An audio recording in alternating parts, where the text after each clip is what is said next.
Nosotras somos Karen y Fer y bienvenidos a la primavera. Como ustedes ya saben, iniciamos la primavera, que es una estación del año, pero también representa el inicio de un nuevo ciclo astrológicamente. Y bueno, hay que aprovechar esta temporada para cambiar nuestra manera de ser, darnos como otra oportunidad para ser mejores, como cerrar un ciclo, si saben, cerrar un ciclo y volver a iniciar. Como si hubieras nacido otra vez. No tanto cerrar, sino iniciar. Como pueden ver, ahorita estamos en un bosque. Es un parque que se llama Colomos, aquí en donde vivimos, y es súper bonito. Ahorita nos dimos cuenta que hay muchísima gente. Yo creo que por ser vacaciones hay mucha gente. Sí. Y pues ahorita vamos a grabar un poquito de lo que estamos haciendo aquí. La verdad no hay mucho que hacer más que caminar y pues ver la vista, disfrutar de la naturaleza, que es algo que normalmente no hacemos hoy en día por estar en nuestras casas o en la escuela, en el trabajo y todas esas cosas. Así que siempre va a haber un tiempo, aunque sea 5 minutos, y tengan esos 5 minutos para ustedes. También pueden venir aquí con su familia o con sus amigos. Por ejemplo, aquí está mi madre acá atrás. Lean un libro, no sé, escuchen musiquita, relájense o simplemente escuchen a la naturaleza como ese avión. Como ese avión, muy natural.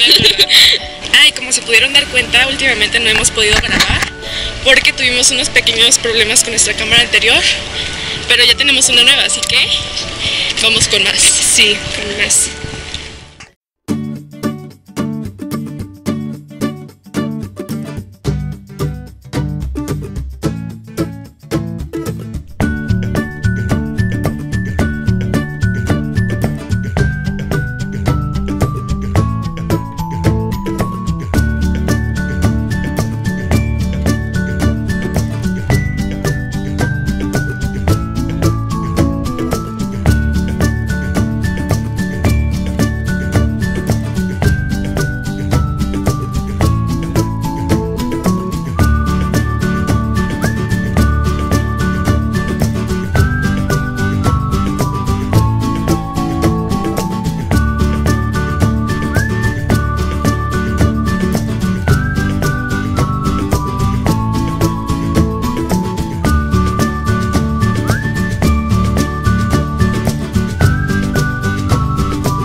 Estamos notando que el calorcito está empezando, así que les vamos a tener preparadas unos videos super padres de recetas para este calorcito, para que sean refrescantes, van a estar muy padres. Ustedes que suscríbanse aquí. Y pues ya nos vamos, estamos pensando en ir por un helado.